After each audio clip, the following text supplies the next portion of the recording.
বিসমিল্লাহির রহমানির রহিম। সকল প্রশংসা সেই আল্লাহ রাব্বুল আলামিনের জন্য। আল্লাহ রাব্বুল আলামিনের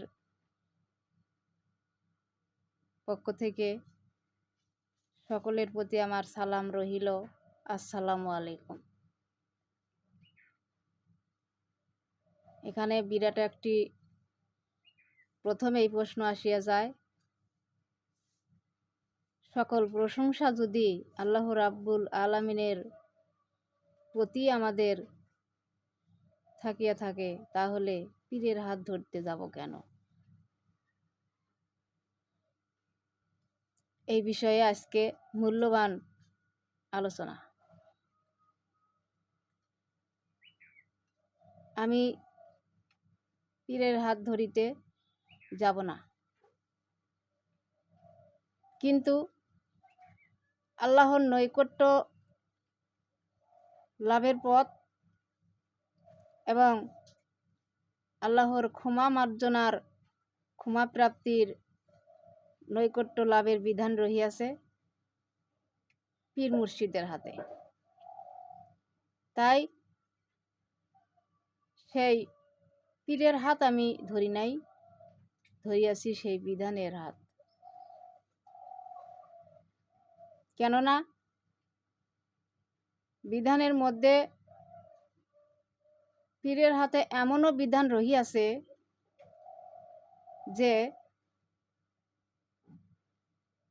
বিধান দ্বারা তাহারা জান্নাতকে জাহান্নাম করিয়ে দেয় এবং জাহান্নামকে জান্নাত করিয়ে দেয়।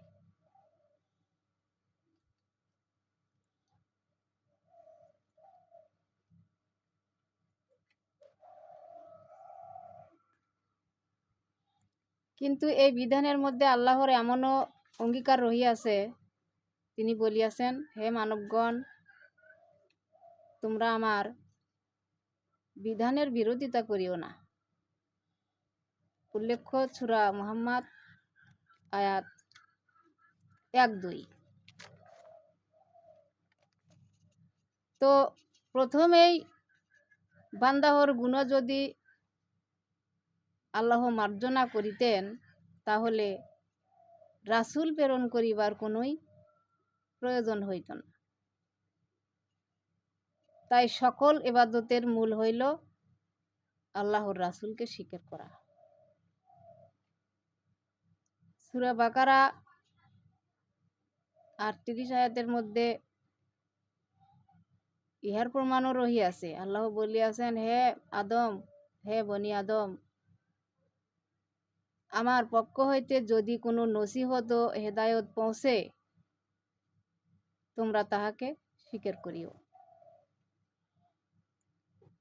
যদি আমার ওই হেদায়ত তোমাদের নিকট পৌঁছে, তোমরা তাহা গ্রহণ করিও।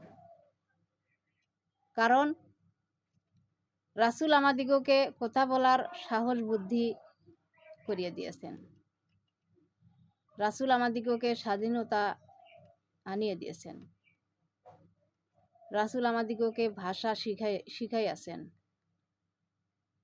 রাসূল আমাদের জীবন সঞ্চারক বস্তুর দিকে আহ্বান করিয়াছেন। রাসূল আমাদিগকে রিপু আত্মাকে সংশোধন করার ব্যবস্থা করিয়ে দিয়েছেন। রাসূল আমাদের আমলকে সংশোধনের ব্যবস্থাও দিয়েছেন।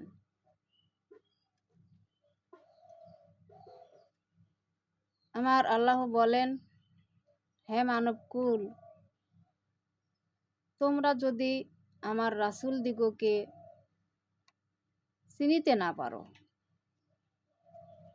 তাহলে আমি রাসূলকে দিয়ে এই দেশে আবাদ করিয়া দিব।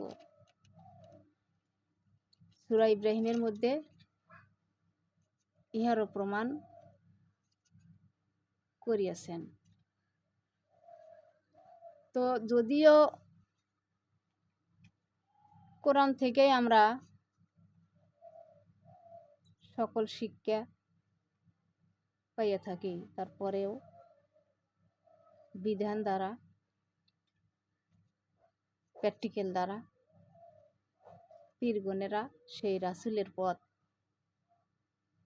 প্রদর্শিত করিতে পারেন বলিয়া আমি স্বীকার করি। এখন আমাদের দায়িত্ব সেই রাসূলগণ কাহারা এবং কোন কোন বিধান রাসূল বিদ্যমান করিয়াছেন,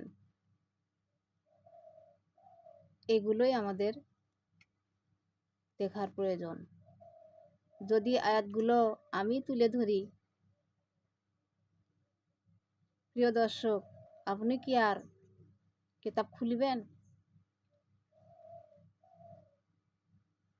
অতএব আপনি কিতাব খুলুন,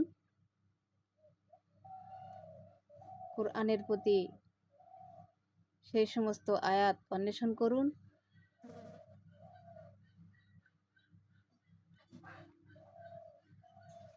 আপনার আমার কর্মফল দেখিয়ে রাসূলগণ কিভাবে সাফায়াতকারী, সুপারিশকারী হইবেন, আপনি আপনার নিজ চোখে দেখুন এবং নিজ জ্ঞানের সহিত তাহাকে অনুভব করুন। ধন্যবাদ সবাইকে। আলোচনা থেকে আমি বিদায় হতে যাচ্ছি। প্রত্যেক রাসূল যেন তাহার উম্মতকে